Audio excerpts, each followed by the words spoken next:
I found another one in the fan.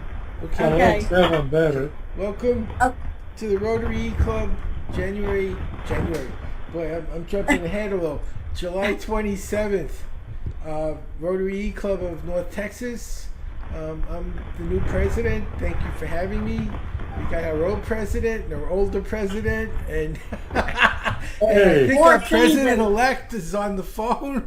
So we got a full house. So I thank everyone for coming tonight. Did you want to do the benediction, or did you want to? no, just go ahead and Just move go ahead. on. Do you want to do the pledge? the benediction. David, What? Okay, I'm gonna put a flag on. I actually found one, so there you go. Okay.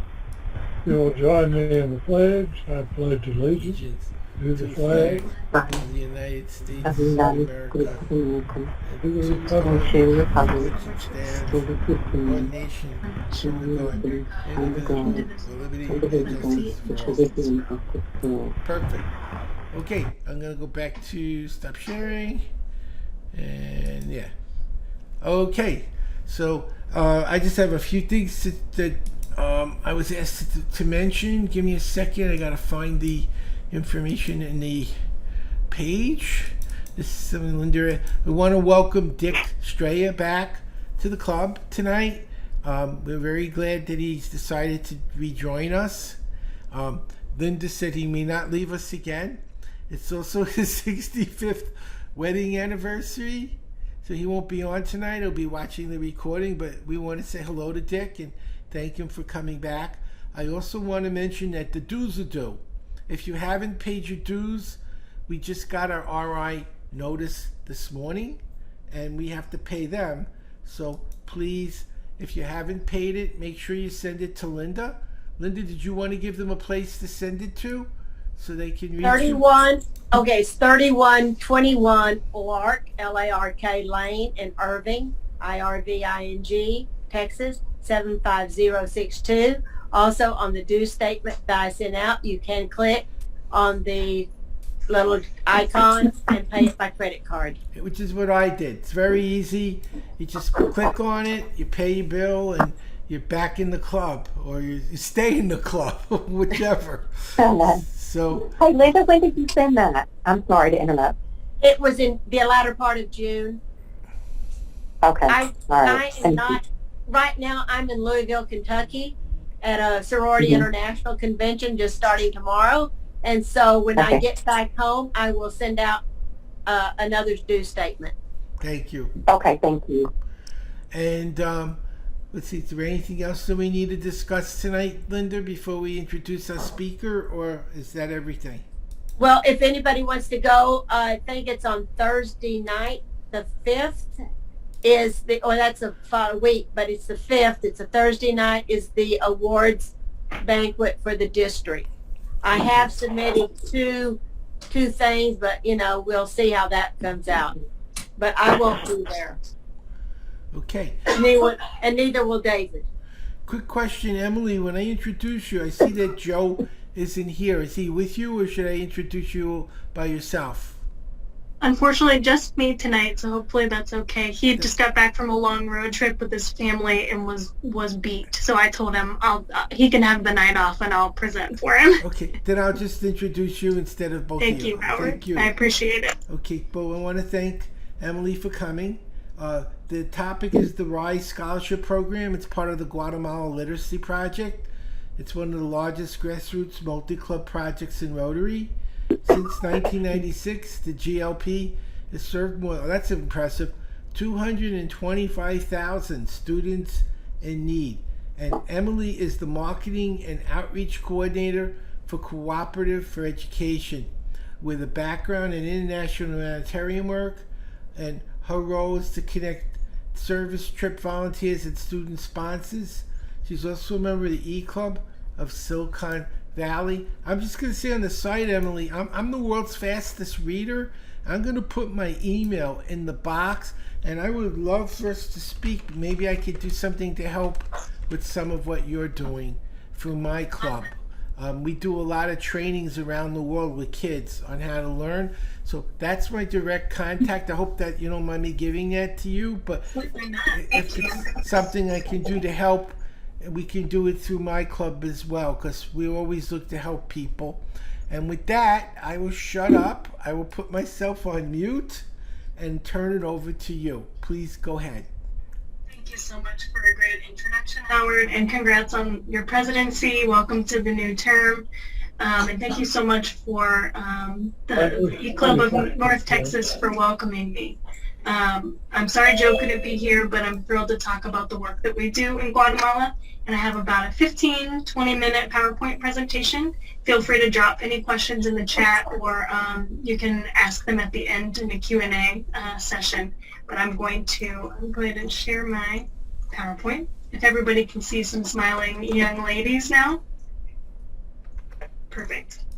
So, again, my name is Emily Paver. Thank you so much for having me. And I have worked with the Guatemala Literacy Project a little over 2 years now, so I'm still pretty new, but thrilled to talk about the work that we've been doing for over 25 years. Rotary, like Howard said, the GLP is one of Rotary's largest grassroots multi-club, multi-district project in Rotary history, which is a huge honor of ours, and we love to uphold a gold standard for our work in Guatemala. And so our partnership with Rotary clubs around the world now focuses on promoting literacy in Guatemala, and we are thrilled to do so. And so here's a picture of me on my last trip to Guatemala. I'm here in the front with a team of volunteers that traveled with us to see our Rotary Dollars in action, and getting to visit our schools and really see what we are all about.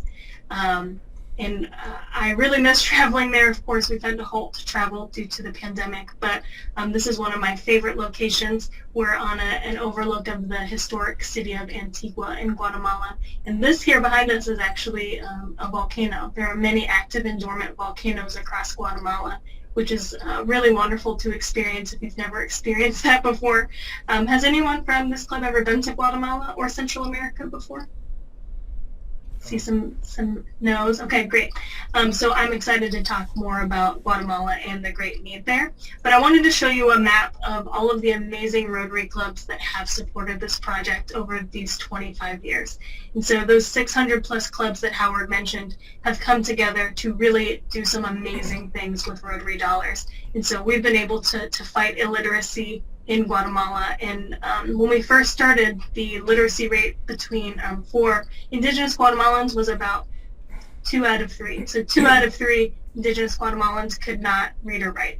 And so we are happy to report, after 25 years of working together with clubs like this from this map, we've cut it in half. It's now down to 1 out of 3 are completely illiterate.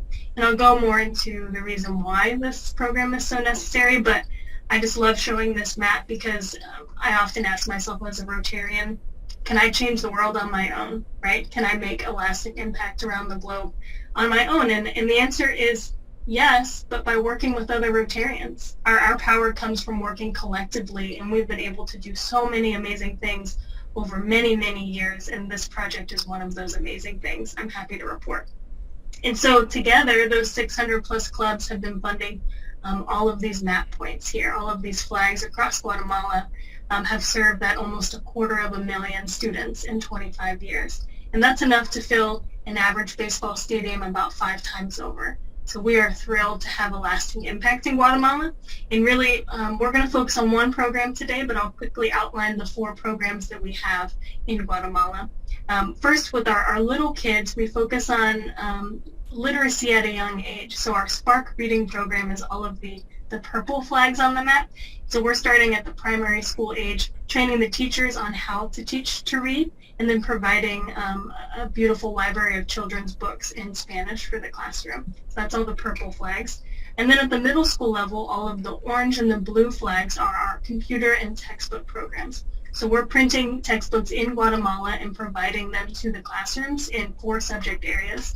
And then we're building out computer labs for the schools as well. So we're really making lasting impact for these middle school kids, because those are providing invaluable skills for these kids for their entire lives. We wouldn't be here tonight if it wasn't for computers, right?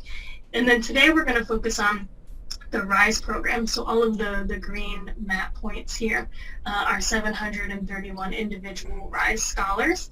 But we are thrilled that we've been able to continue to grow this program across Guatemala, as you can see. But our RISE program, of those 731 scholars spread around 16 communities here in the Western Highlands, it is really our biggest need right now, and we'll talk more about why, but I'm thrilled to talk about Guatemala as a whole and give you some background.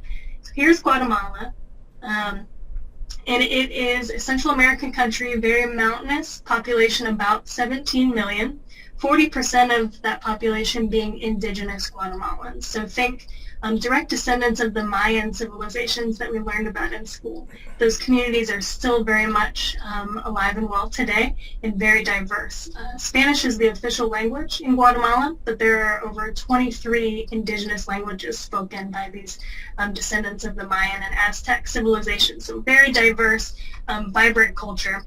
One of the most beautiful countries that I have ever been to. And here's a picture of one of those volcanoes. As you can see, there's a settlement right at the base of the mountain of the volcano. The volcanoes make the soil very nutrient rich, so Guatemala's, one of their main GDPs is agriculture. So a lot of farming of fruits, vegetables. Much of the coffee and chocolate that we eat in the United States is exported from Guatemala. And then, of course, even petroleum is exported from Guatemala. And their other main industry is tourism, because it's so beautiful. And so lush jungles, a lot of Mayan ruins as well. And so a booming tourism industry, a booming agriculture industry. But that 40% of indigenous Guatemalans don't really benefit from that successful part of the economy. You can see these two women here in their indigenous clothing that they've handmade themselves. They're oftentimes street vendors, so they're selling artisan goods that they've made themselves, or they're farmers on rented land. And so many of these people are still speaking in an indigenous language and don't speak Spanish. And so they're moving through the world a lot differently than their non-indigenous peers in Guatemala. That's 60%, and the majority that's not indigenous. And so rural Guatemala is where most of these indigenous peoples live, and it's actually one of the poorest and least educated places in our hemisphere. And so it's only second to Haiti now. It used to be number one in the world of the poorest and least educated. Now Haiti is number one, and Guatemala a close second. And so 80% of these indigenous Guatemalans live in poverty, much like this family here, which is a stark reality to what we're used to, right? And 1/3 of them, like I said, cannot read or write. That's an improvement, but we have a long way to go of really promoting literacy across the country. And so nearly 2 out of 3 children in Guatemala have to drop out of school after the 6th grade. So there is public education in Guatemala, but it's not free after the 6th grade. So once you finish, if your family can't afford it, you are forced to drop out, right? Because there's not really anywhere to go. And if your family's focused on feeding themselves, they definitely can't afford to send multiple children to school past the 6th grade. And oftentimes kids are forced to get a job or to help care for their siblings at that point. And so we want to provide options for these families because they're really stuck in a cycle of poverty. Mom and dad can't read or write. They oftentimes have to sign with their thumbprint on legal documents. And so they're having to pull their kids out of school at a certain point. And of course, life is not going to change if they don't receive an education, right? Especially if they can't read or write. It's very difficult to find career opportunities for these kids. And so we're here to open doors for these kids and really change life for these families as a whole. And so all of these, the cycle of poverty is making life very difficult for these people, but also rising gang and drug violence in their communities is really causing a lot of harm for these families, and they're really stuck, right? They don't have options. And that is what is fueling the high rates of migration northward, because these families don't feel like they have anywhere to go. There's no education opportunities, no job opportunities. They can't own land or really get themselves out of that cycle of poverty. So as we speak, there are still so many unaccompanied minors from Guatemala that are fleeing to our southern borders. Guatemala is now the largest source country of undocumented immigrants to the United States. So it's actually 10 times smaller than Mexico, and it has more immigrants coming to the U.S. than Mexico. So the need is really dire for opportunities for these families in their home countries, in their own communities. And I personally believe that no one, especially a child, should not have to migrate to survive, right? I don't want that to be their only option. I want them to have so many dreams that they can fulfill where they're at with their families intact and safe. And I think as Rotarians, we can agree that there are so many benefits of creating those opportunities for people in their home countries and maintaining their culture too, maintaining their family units. So the need is huge in Guatemala, not just for educational support. So many Rotary projects are in Guatemala for water cleanliness, for hygiene, dental projects, and we are just one of the many cornerstones of support for these families there. And so what's the solution, right? We believe that it is education, that education really breaks that cycle of poverty for these families forever. So these kids, say they reach the end of 6th grade, what do, right? They're at the edge of a cliff for education. There's no options if they don't have a safety net to try and get across to graduation. And so we really feel that 12 years, a 12-year diploma, is what helps these kids catch up with their non-Indigenous peers for job opportunities. It really opens the doors. And so we're trying to bridge that gap with education, with literacy, with books, with textbooks, with tutoring, and really not just financial support, not just throwing money at a problem, but really wrapping up these kids in youth development so that they are growing into amazing young adults that's going to change their own country for the better. So we do provide that tuition-based scholarship, but we're also providing soft and hard skills. We're teaching them how to interview, how to prep a resume, how to really go out and find jobs for them. So here's a young woman doing a mock interview in front of her class. She's very brave. You can see her in her Indigenous clothing that either she or mom have handmade. And the woman interviewing her is actually a corporate HR manager that volunteered to come and do that for us. And so we're wanting to help these kids see the possibilities, right? So that they don't feel like they have to leave. And so we also invite local Rotarians and business leaders to come and speak on career panels in front of the classes to really open these students' eyes to what possibilities are out there. We found that if we ask a student in Guatemala what they want to be when they grow up, they oftentimes say, I don't know, a teacher? I want to be a teacher, which we thought was so heartwarming. We thought that was amazing, which it is, but we dug a little deeper and realized that that's actually the only professional that they've ever come in contact with.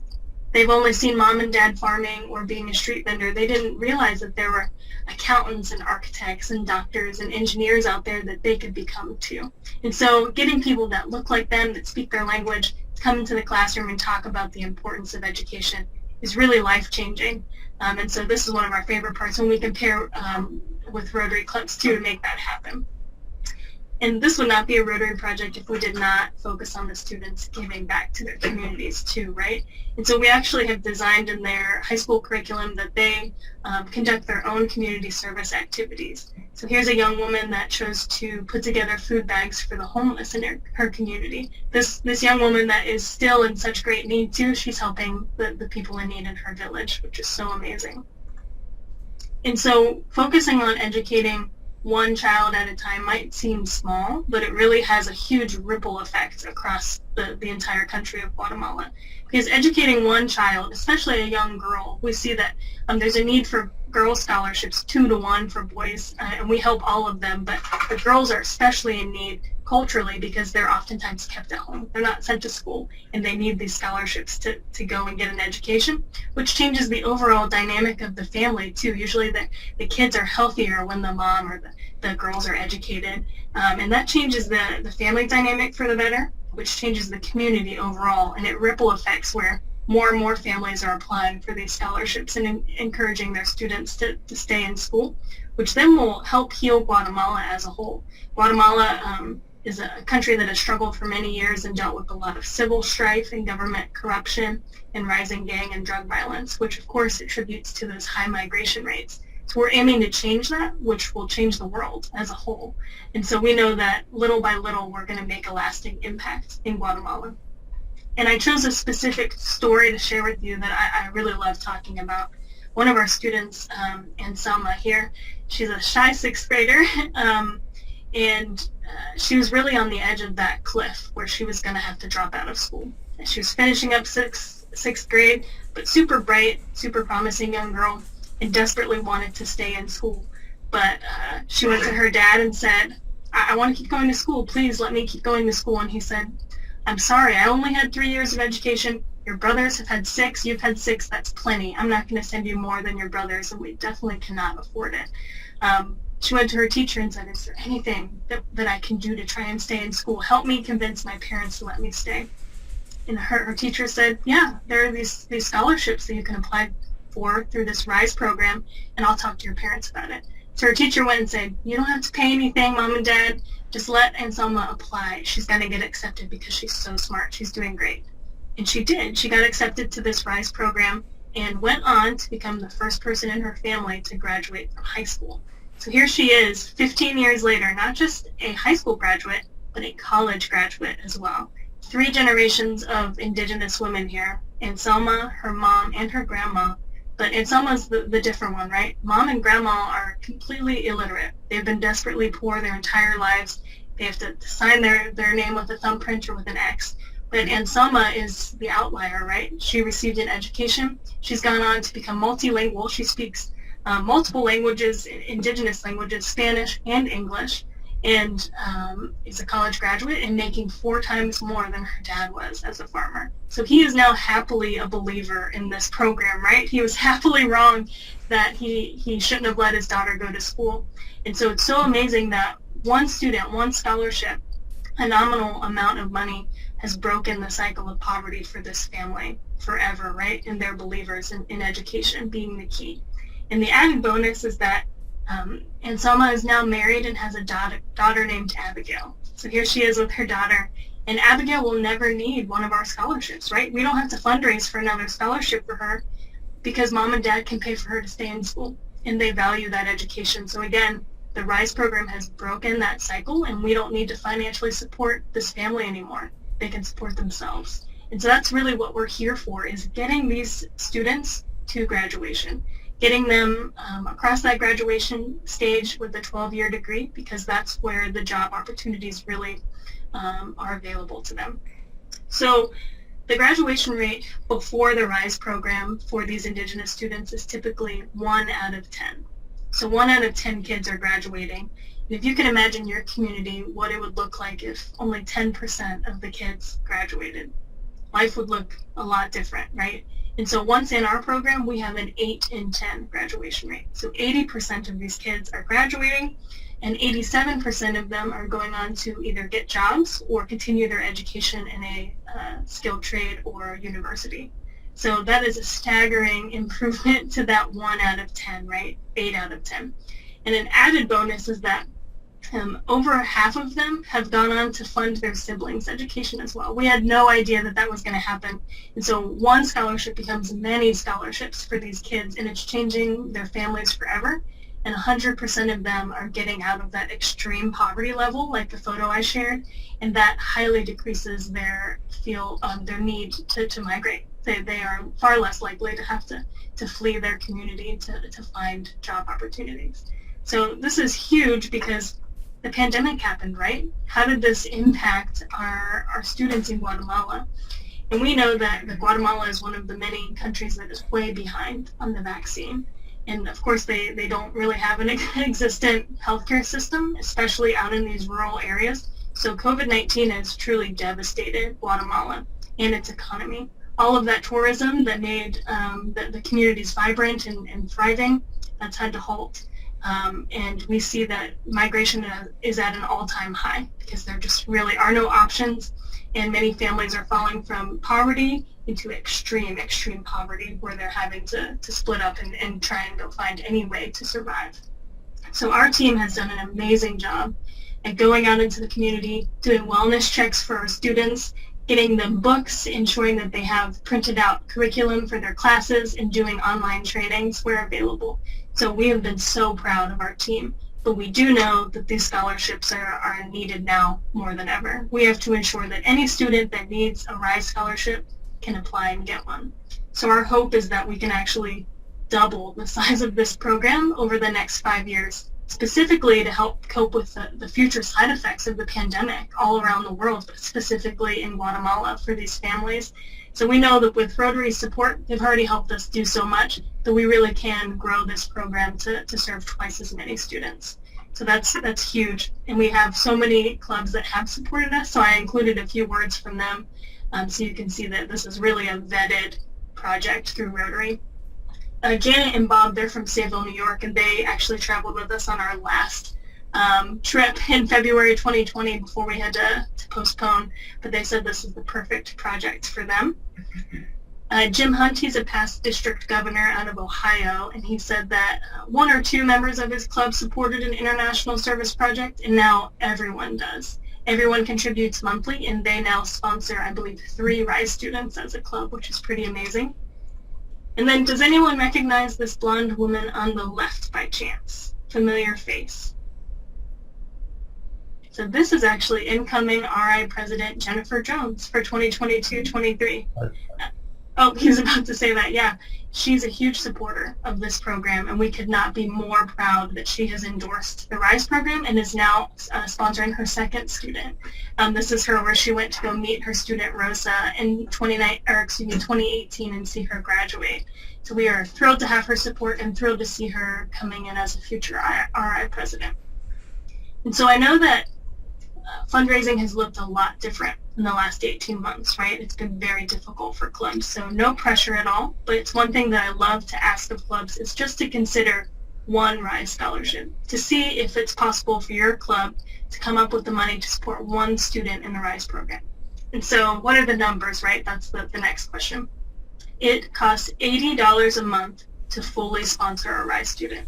So that is $960 a year for as few or as many years as you commit up until graduation to provide the tuition, the textbooks, the tutoring, the field trips, the uniform, the wellness checks, our facilitators going out in the community and going to the schools and checking on these kids, $80 a month. So that's, say, 8 people or 16 people giving $10 or $5 a month, which is very doable. So that's less than a weekly cup of Starbucks, right? And so it's very doable for clubs. We have so many clubs that have signed on, and that's why we love asking clubs to consider it, because it's a vetted Rotary project. But I just want to say thank you so much for letting me talk about what we do. I know it's a lot of information at once about a very heavy topic. But I am thrilled to talk about it anytime, and I know that with Rotary's support, we've already done so much, and I'm so excited to make a lasting impact in Guatemala and hopefully work ourselves out of a job one day so that we can move on to the next country in need. But thank you so much, and I'd love to open up the floor to any questions that you might have about our project. Where did the money come for the college for the young lady? How did she get money for university? So she got a job and was able to pay her way through. We don't have scholarships for the college level yet, but it is something that we get asked about a lot. So in Guatemala, college is a lot more affordable than in the United States. So many students can work a full-time job and go to night classes in the city or somewhere near. There's a few universities there. And so she was able to work and pay her way through. And she did that all on her own, just with our encouragement, of course, but she just really is an amazing young woman. Emily, one of our members, Dick Strayer, that's out in California, he supports Guatemala. I believe it's in water wells and sanitation. Yeah. And I think he's wanting to do a project, he said, and he's a former professor there at Berkeley, I believe. Oh, wow. But anyway, he's just rejoined our club. He's not on tonight. Like I said, tonight's his 65th wedding anniversary. Oh, wow. So he and his wife are out celebrating. So, but I will definitely, he'll be watching this, but I'll bring it to his attention because he does like to do projects in Guatemala. That's amazing. We have connected with a few water projects as well, so we can always connect him with that, or if he's interested in this specific need, please share his email, my email with him, I'll send a follow-up email to Howard to share with the club. And I'm giving you my cell phone. I might be able to do a fundraiser with your club to help raise some money for these kids with a speed reading class, but I'd like to talk to you after this at some point. You have my Absolutely. phone Yeah, I and have email. your email, and then Yeah. we can get I do cell phone. programs around the world on accelerated learning, and I can help these kids speed learn. If you That's think amazing. You need to come on a trip with us when it's safe to do again, Howard. I think Well- you would just love it so much. Well, that's why I gave you my information. If you could Yes. email me more of yours, I'd like to try to help in some ways that I might be able to help. Thank you so much. I love that. I will queue up the email now too, so I can send it and you can share it with the club. Thanks. Yeah, be sure to share her email, and if you have a phone number too, give it to Howard, and then I will give it to Dick Strayer. Perfect. I'll put it in my email. Yeah, I'd be happy. Okay, thank you. Yeah, I think I could help you raise some money through that, and I could also do some. Do you have computer connectivity? Yeah. I Yes. can do some free programs online and teach them how to read and write faster and That's memorize. amazing. And Does this have to be in Spanish though, or can We you do can it in translate English? into Spanish subtitles. Yeah, especially if it's pre-recorded, that would be a great option. And my program is in Spanish. We have it in. Oh, it is. It's in Oh, great. It's in 109 languages. Oh, I didn't know that. Yeah. You're Okay. so proficient. Well, let me see what we can do to help, because I would like to do something. We'll find something I can do to make help in some way. That's great. Thank you so much for what you're already doing, but also for your interest to do more. That's really Well, great. It's important. That's why we're in Rotary, and It is. world's in trouble. I mean, no one's saying there's too many smart people. And if you watch the news, I haven't heard that from anyone. Not liberals or conservatives. It's just too many good decisions being made every day, wherever you look. So We need more Emily? smart people. Emily, one of his students, by the time he was 21, had his doctorate degree teaching at university. Wow, that's insane. That's amazing. And Wow. we had a 11-year-old C student was an English professor at 22. Another one was special ed. By the time he got done, she had her master's at 22. Wow. Another one was a lawyer at 19. Another one's in law school at 15. We need to get you working for us, Howard. That's why I gave you my information. I think Yes, I I know. could see some things I could do to help. So please get in touch with me and let's see what we can I do. will. Definitely. I'll send a follow-up, and then you and I can just have it Yeah, ongoing. I'm big on this. That's why I joined Rotary. Everyone had a different branch of the tree they like. Mine was education. Education. And that's why we love the new RI president. The fact that he's so Yeah. focused on education is just such an encouragement to us that we're doing the right thing and we're in the right Yeah. place. Doing good work, and I'd like to be part of it. So anyway, Great. Thank Thank you so you. much. Thank you. Were there any other questions? I'd love to make sure I get all those answered for everybody. And if anyone watches the recording and has questions, you can send them to me as well. Yes, Right. go ahead, sir. A comment. Linda and I have worked in Mexico for several years. It's not safe to cross the river anymore, but we still feed TB patients in Mexico. But the education is similar in Mexico. It's paid so far, and then beyond that, you've got to pay. But so many of the kids here say, oh, why do I have to go to school? Why do I have to learn that? In Mexico, the smart kids, they want to get every bit of education they can get because they know it makes a difference. That's the only chance of getting out of grinding poverty. So they are motivated. We visited one family. The mother and father were completely illiterate. They had a son and a daughter. They had not sent them to school for one day. The son had just got a job. He was 11 years old. He got a job in a car wash. Totally illiterate. So I see a lot of similarity. And I see too where the kids want the education because they can see what it'll do for them.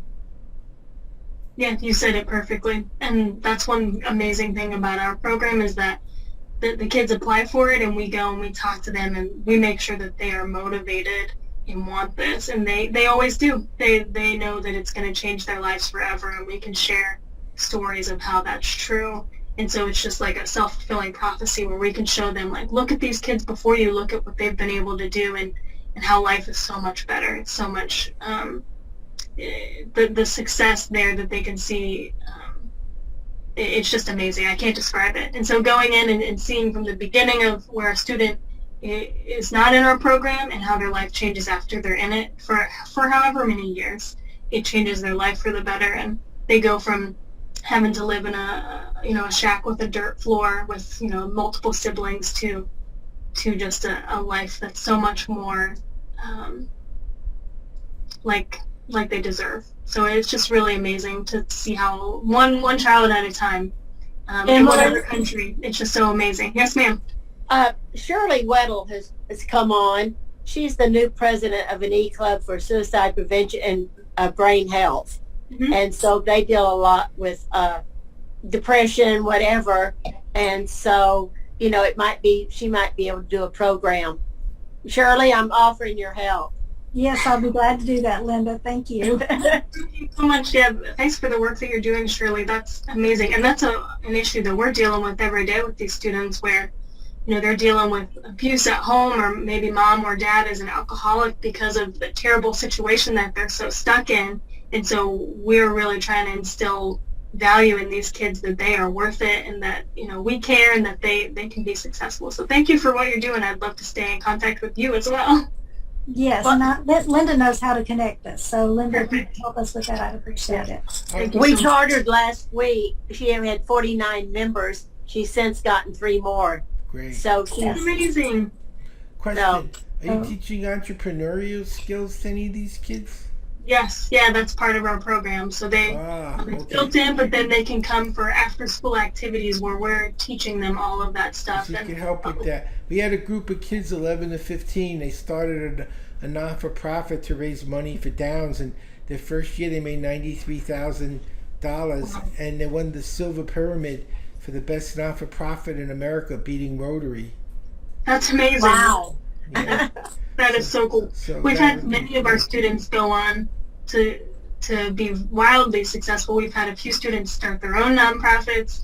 We've had many students that have become, accountants, and so they've come back and offered to teach accountancy, to teach financial literacy to the students coming up through the program, just like they did. So it's just all these added bonuses, just because all of these kids have been activated essentially to really be so successful. It's a trickle down for sure. We'll talk, okay? I just wanted to Yes. see if that was part of what you were doing, because that would even expand it faster if they have a way to make money while they're in school, because one of the reasons their parents are pressuring them is they need the money now and not Exactly. 6 years from now. And how do I send my kid to school for 6 years when we don't have food to feed them when they come home? Exactly. Yep, they might get a meal at school, but what happens when they get home? And so it's a lot harder to wait for that return on the investment of time. And so it's like, oh, well, you could make on average, our graduates make 4 to 5 times more than their parents, but their parents don't know if that's a sure thing. And so it takes some convincing, but once they see it, they're like, okay, we're in. And they start coming to our facility to see the activities, to see that light kind of come on in their kids' eyes. And that's the most powerful thing, is when they see, like, wow, life is going to be so different. And that's what we all want, for the next generation. You could teach the parents entrepreneurship We skills, do. They too. come and kind of learn by that as osmosis, really. But we see a lot more parents realizing that it's not too late for them to learning to Excellent. read and Excellent. going back. Yeah, it's so Oh, great. Good. Well, you're doing good work. That's good. Thank you so much. Does anyone Thanks else so have a question? Okay. Well, if not, let's do our 4-way test and thank Emily. You're welcome to stay for the 4-way test as a Rotarian. If you'd like. Absolutely. So let's do the 4-way test of the things we think, say, and do. First, is it the Is it truth? the truth? Second, is it fair to all concerned? Third, will build goodwill and better friendships. Fourth, will be beneficial to all concerned. And fifth, on us, is will it be fun? Will it be fun? Yay! Hey, thank you for coming. I'll see you all at our next meeting. Emily, please reach out to me. Let me see if there's something I can do to help. And I'm sure we'll all be trying to do something that we can do to help what you're doing, because you're doing some remarkable work, and it's something definitely that needs to be done. So thank you for your service. Thank you so much for having me. It's been an honor. Thank you. Thank you. Thank you. All the Thank best, you. everyone. Have a Thank wonderful you. evening.